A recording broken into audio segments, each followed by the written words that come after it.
These sound like pretty common problems for Canadians too. He promised to build the government in-app. Talk about a minimum viable product. We're started, and it's completely changed our plan. Imagine how useless the internet would be if you couldn't sign into anything. It would be a brochure, no apps, no functionality, no tools. To use any system, you'd need to sign into it. But sign in Canada is a big problem. There are literally hundreds of public logins for Canadian residents to use. It's even worse for public servants themselves. One inspector in Transport Canada may have to log into 20 different sites just to do their job. Part of this is historical. In the old days of computing, departments bought turnkey systems, including hardware and software. They were standalone, monolithic applications, and this was a time when nobody expected every citizen to have a computer. The assumption was that a human would call, fax, walk, or mail a service center, and the government worker would be the one using the computer service. As a result, we have hundreds or even thousands of systems that don't talk to each other. This is even enshrined in the Privacy Act of 1983, which was written the year the internet was invented. The first step to fixing these problems is what's called single sign-on. One secure, properly managed password to access all of your government information. Some people are afraid that this will give the government too much power, but the reality is the government already has plenty of data on you, and this would let you see it. The next step is shared information. Today, a Canadian who wants to change a business address must do so in dozens of places, sometimes taking months.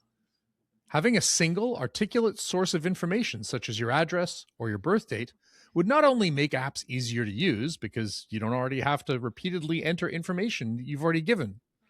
It would also result in fewer mistakes and inconsistencies. Single sign-on and shared data is the cornerstone of any modern digital government. Canada is held back by a 42-year-old law. Other countries have made this transition, saving huge amounts of money and time for both the government and its citizens. In 2019, Ukraine solved this challenge. President Volodymyr Zelensky made digital modernization a part of his campaign platform, and the government launched a new app named Diia, short for Держава, or Government and Me. It's estimated to have saved Ukraine $1,617,000,000 a year. To find out more, we talked with the lead for the Diia e-services team, Tania Vakhrycheva. Hi, Tania.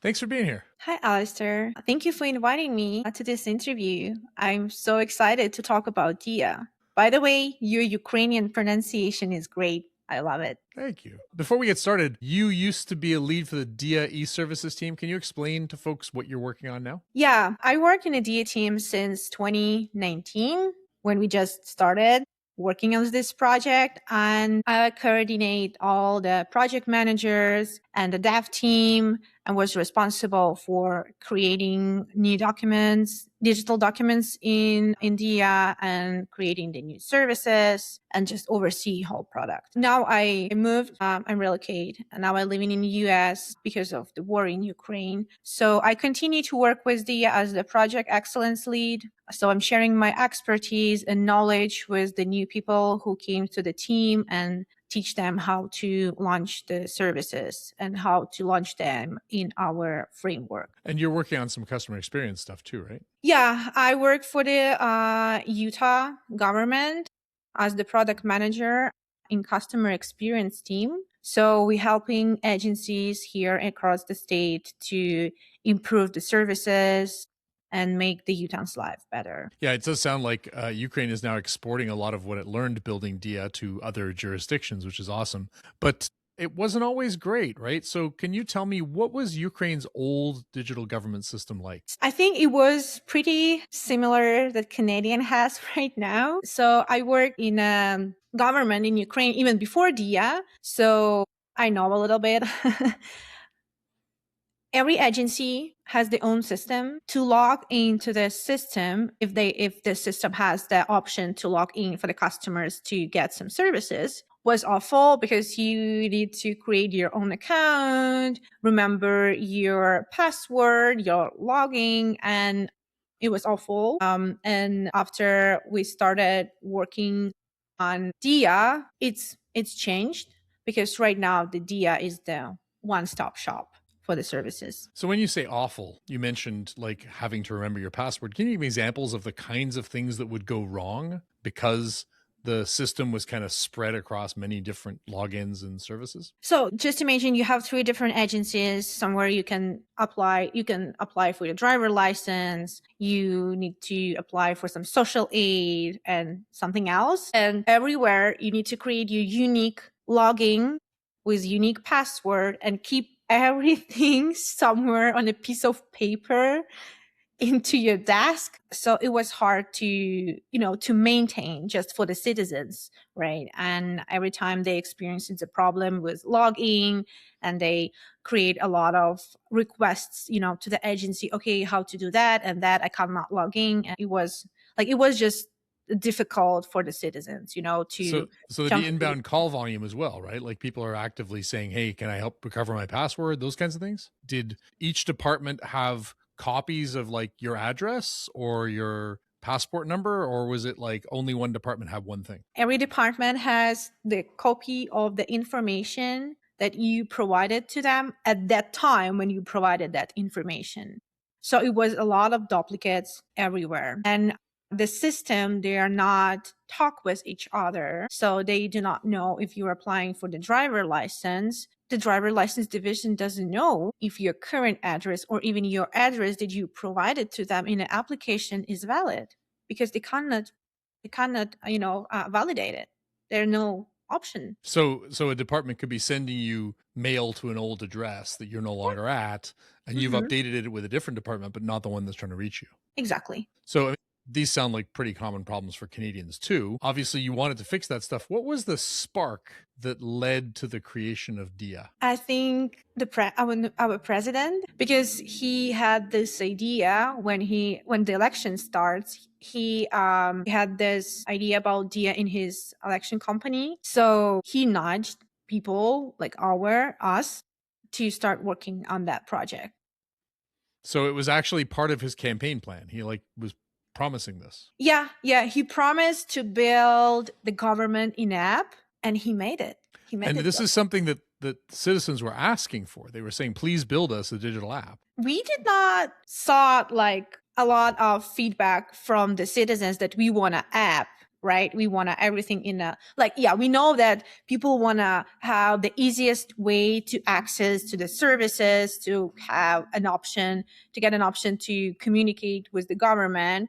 But I don't think that we did any research, and like we received a lot of requests to have an app, to build an app. But the president team, they're really good, and they did some research, and they came to that point that we are moving to the digital world. I mean, we are already in the digital world, and the most used device right now is the phone. So phone with you every time, all the time, right? During your day.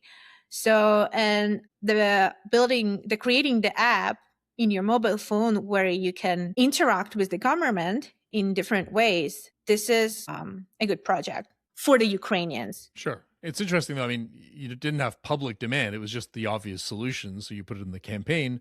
I've seen different approaches to solving these issues of single sign on and single source of truth. Obviously, in Estonia, and we did a conversation with someone about this a while back, they kind of got a chance to build it from scratch because they had the existing government kind of pulled out. And then they built this single source of truth with a proper ledger and all that stuff.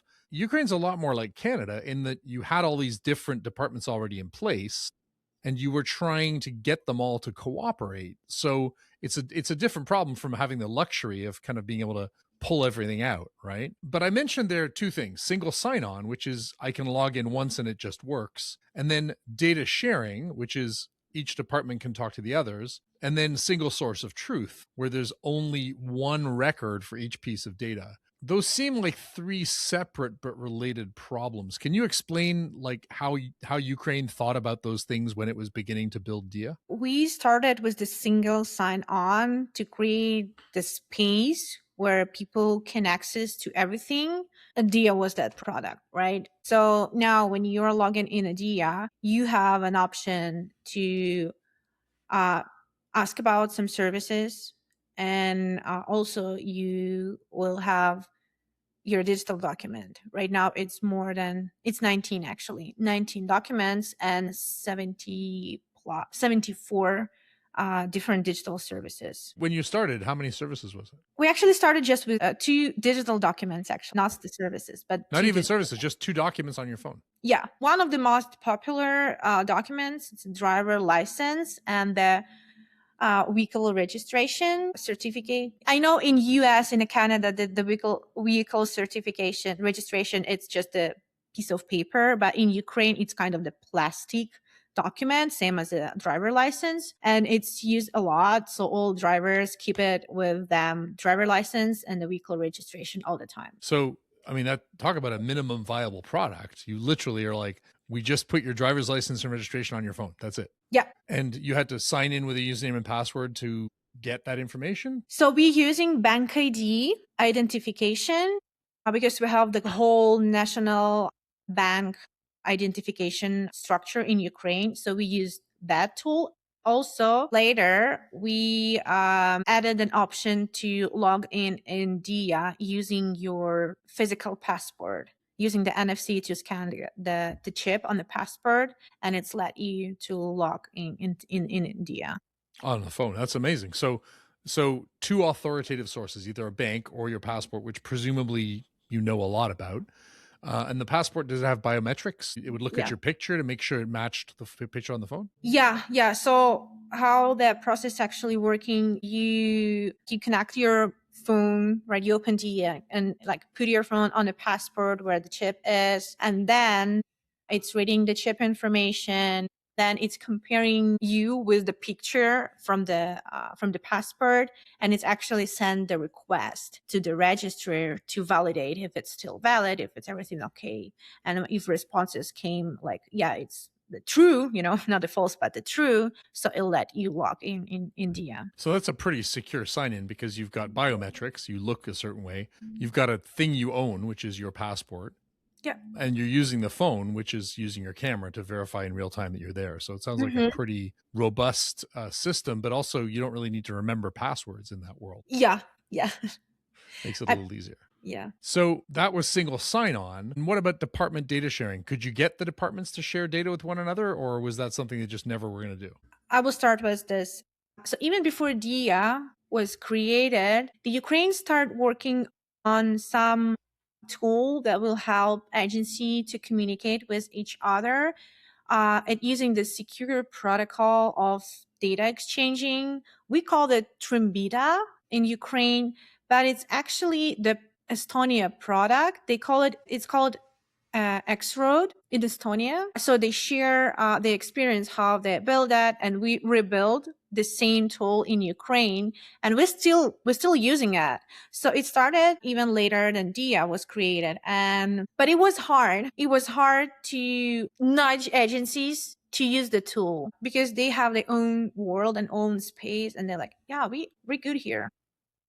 So you had a protocol that would allow one department to say to another, hey, what's this user's address? But the departments weren't really cooperating. So yes and no. Because of the data privacy, and we want our citizens feel protected, feel safe. We are not using the user's data without letting them know that we are using their data. For example, in Diia, if you would like to apply for some services, for example, update your driver license. Whenever you're filling your application, it has like your first and last name, your tax number. We have it in Ukraine, and it's one of the unique identifier that we're using to pull the data from the different system and registers for the user. So we need to fill like your first name, last name, your tax number, your address, your driver license information, and all this information stored in different places, right? Because we have the register that are keeping information about your address, and we have the register that keeping the information about your tax number. And Diia says, okay, we will take the data from the different registers, and the users know about that. So they let Diia to do that. When you log in first time in Diia, it has like the privacy notice statement. So you read that and you acknowledge that Diia will take the data from the register for you. So we're not, doing something on the back end without user. So if I understand correctly, instead of trying to get all of the different departments to share data, the citizen or the user says, I trust Diia and I authorize Diia to go to all these departments and get what it needs to build me a particular document. If we're talking about the Diia context, yes, Yeah. Diia do that. But there are some kind of procedures where the agency can share data between each other just to fill the register with the new and updated information about the user. So yeah, it's possible. For that purposes, we have a bills laws where all the procedure is clearly defined. And if you're interested in how that agency or that specific project or service working, you can read it in the law, and it could has the statement about data sharing between the agencies. So the third thing, I guess, we talked about data sharing, but now there's the question of single source of truth. If the address is in 3 or 4 places, how does Diia know which one is the current one to use? We know what is the source of truth. So we know the register on the back end is defined. And in the legal world, in Ukraine, it's also defined. So we know that address information, valid one, the newest one, stored only in a demographic register. So if we will fill your application for user, we're going to use the address just from that register because this is the source of truth. And if you use Diia to change your address, then it knows to write to the demographic database, not to some other thing. Yeah. So eventually you're just making these old addresses kind of just get stale. Like they're still there, but it's up to the department if it wants to use a stale one, or it could just go ask the authoritative one.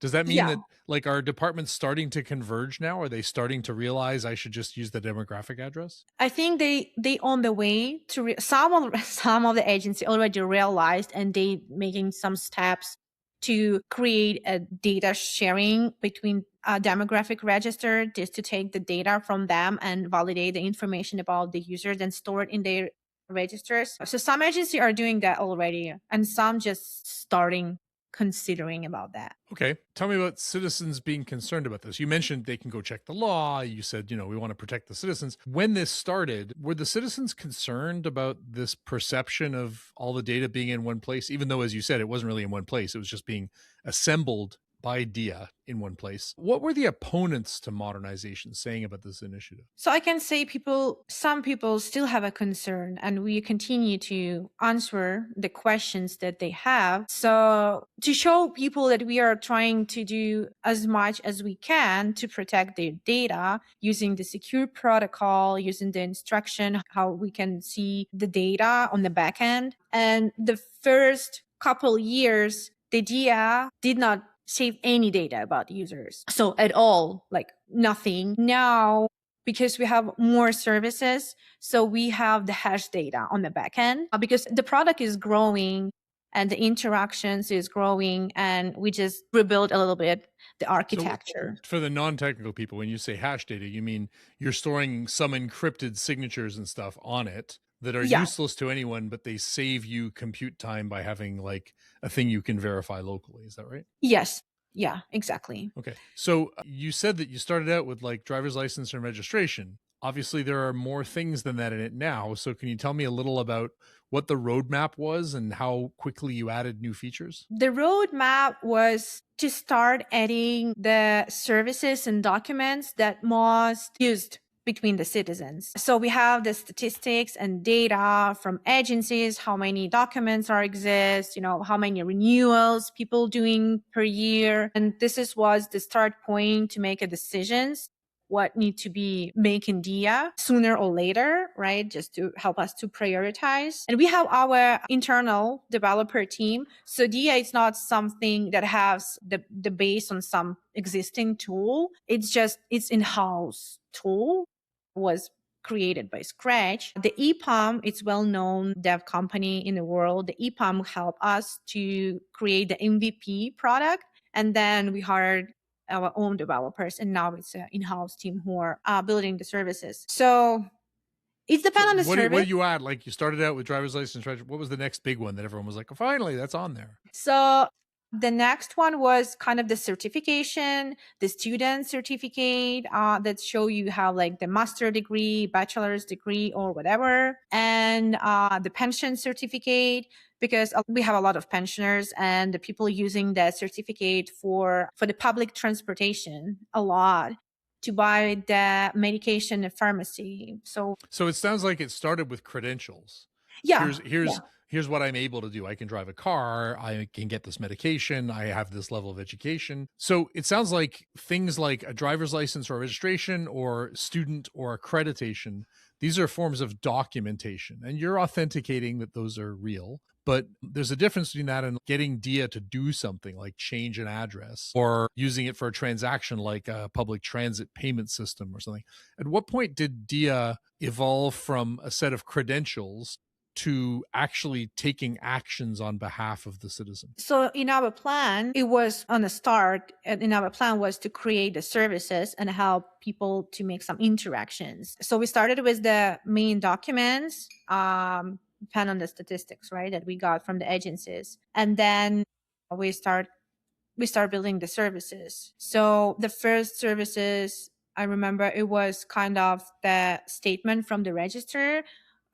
People can use then to apply for the services that for that time was still like in a person. So we created that one. Then we launched the driver license renewal because it also was a really one of the most popular services. And then in a couple of years, we're started, and it's completely changed our plan. So when war hit, how did Diia change?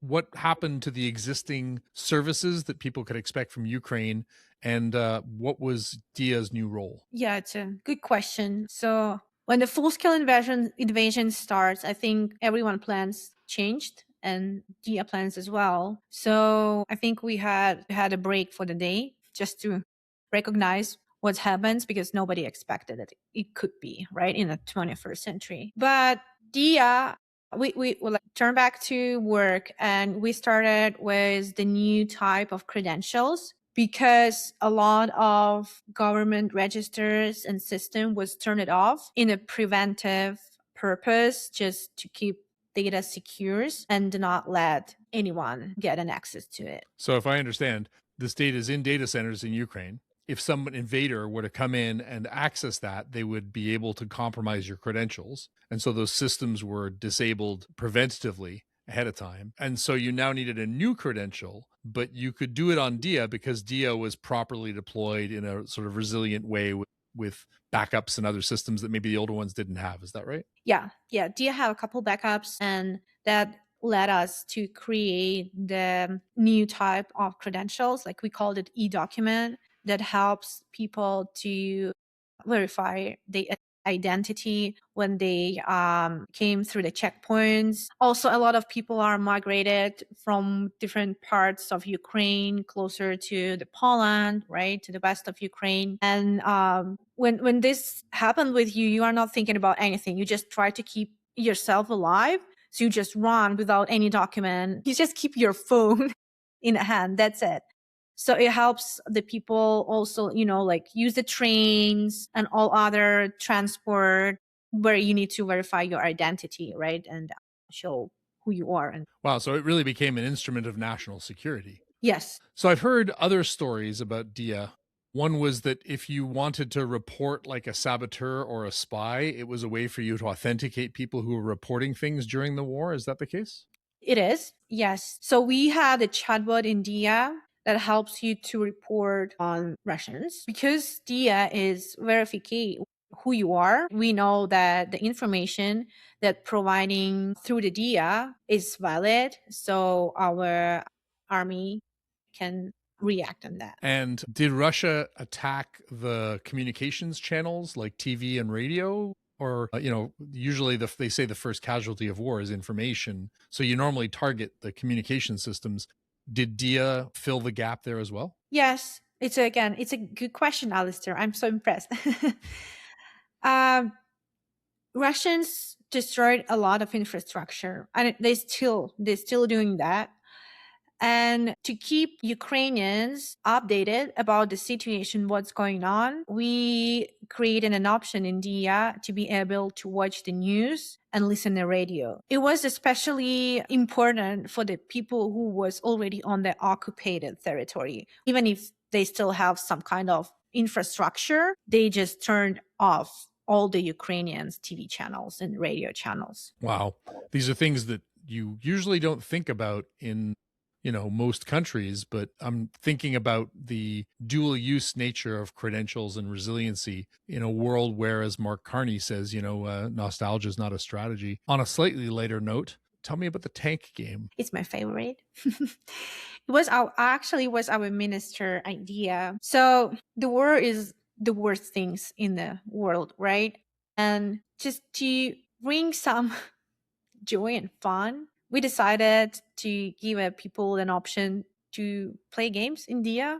Why not? But it was not just a game. It was the game when you can destroy the Russians, drones and other stuff. So a little tank battle game in there. I've heard stories about how Ukraine has become really an innovation lab for a lot of these things, that when you have crews that go out, anti-tank crews that are piloting drones, they like score points if they do well, and then they can spend those points on new equipment so that the best teams get to go and get new things and experiment with new things, which creates this kind of learning cycle. It seems like that's almost taken from video games, right? Like in a video game, you do a fight and then you get some experience points and you spend them on new equipment. It feels like there's a level of innovation happening, sometimes out of necessity, that is different from what a lot of other countries see. Do you feel like that kind of iteration and experimentation has always been in Ukraine, or is it something that has been forced on it by the current geopolitical realities? I think it always been, but I also think that when this new team came to the government, they weren't afraid to bring all this idea to the government and make it less bureaucratic and more transparent and more human, right? Because usually when we're talking about government, it's something that closed from the public eyes. Nobody knows what's happening on the back end. And we feels like they are speaking a different language, right, than we. So I think we just, the Diia team and Ministry of Digital Transformation in general, we just try to react on people needs, what people says, what they think, and we weren't afraid to implement it and see what happened. Yeah, it seems like the country's attitude and leadership were ready for a level of experimentation and iteration and sort of transparency that wasn't necessarily there in the past. Diia is now being exported to other countries, right? Like other countries are taking this model and implementing them themselves. Yes, it's true. Yeah. Yeah, we have a team who are like consulting our countries. It does seem like, technology is good, but it's not enough. Figured out a solution to put a layer on top of old ministerial silos that presents a unified model to the users. And then once those customers, those users, those residents start using it, now they kind of see the promise and they get buy-in. So can you tell me, somebody who like in 2019 was skeptical, maybe wanted the government to stay out of their data, how are they feeling today? How did public sentiment change as you delivered more features? Oh, I love this question. Yeah, there was a lot of skeptical people around, but I just want to say that to make it changes like Ukraine made, you need to have a really powerful leader who will nudge everyone else to follow this project. So at first, we just use this altitude that here's the rule, here's the promise, we need to do that. Don't make me call Volodymyr, that kind of attitude, Yes. right? Yeah, okay. I mean, it's fun. It sounds like a joke, but it was a reality. And now agency sought the result, right? And now everyone's already start building. If they're building the services, they know what's the framework should be. Yeah, it's hard for everyone, to start to change your behavior and start doing something new especially if you are not know a lot and you like worked in a different approach for like 10, 20 years. So it's hard. But I think when you like reach this point and start to seeing the result and consequences, that works. It really reminds me of Mike Bracken's line that the strategy is delivery. Like, Yeah. your strategy is start building things and show people what's possible. Last question. Do you have any advice for Canada? We need to get to where Ukraine is in terms of unified single sign-on, single source of truth, proper data sharing that still protects citizen privacy, all that kind of stuff.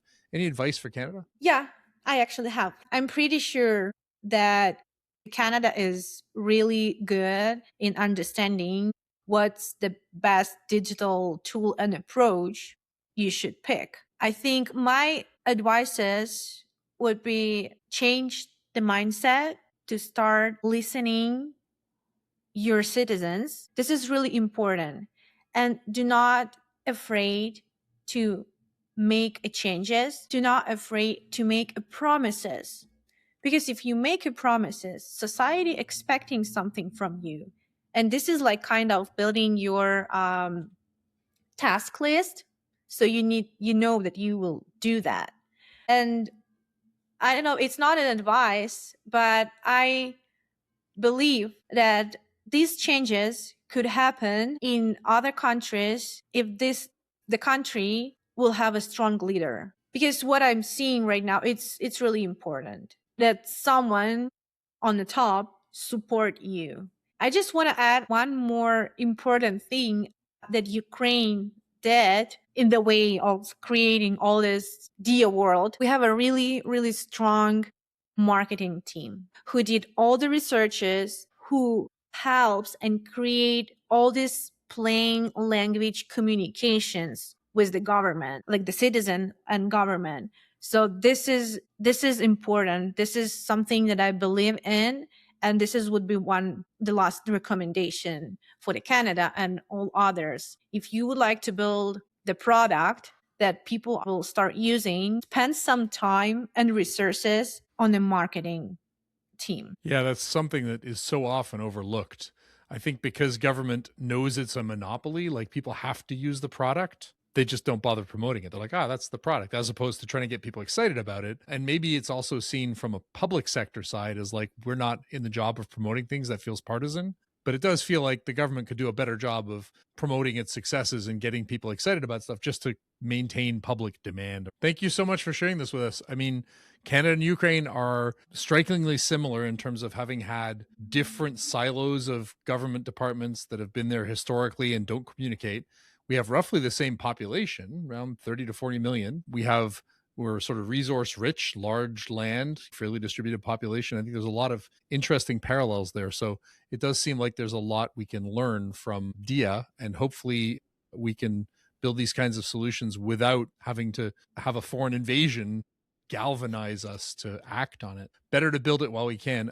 So if I were to go to Ukraine right now and ask the average Ukrainian on the street what they think of Diia, what would they tell me? That's great. They're going to tell you that Diia is a great product and Ukrainians are really proud of it. I think the Ukrainian government, we still continue to say the statement that Diia, it's not just that we as a government we build it all together with Ukrainians, right? Because we react on the needs that you guys have. We did a bunch of beta testing, was inviting people. The first beta test was like 50,000 people testing the driver license. So it's mean a lot. It's in its beta. Yeah, that's huge. Tania, thank you so much. This was great. You're welcome. I was happy to talk about that. Thank you for this opportunity. Thanks for joining us on the Functional Government Podcast.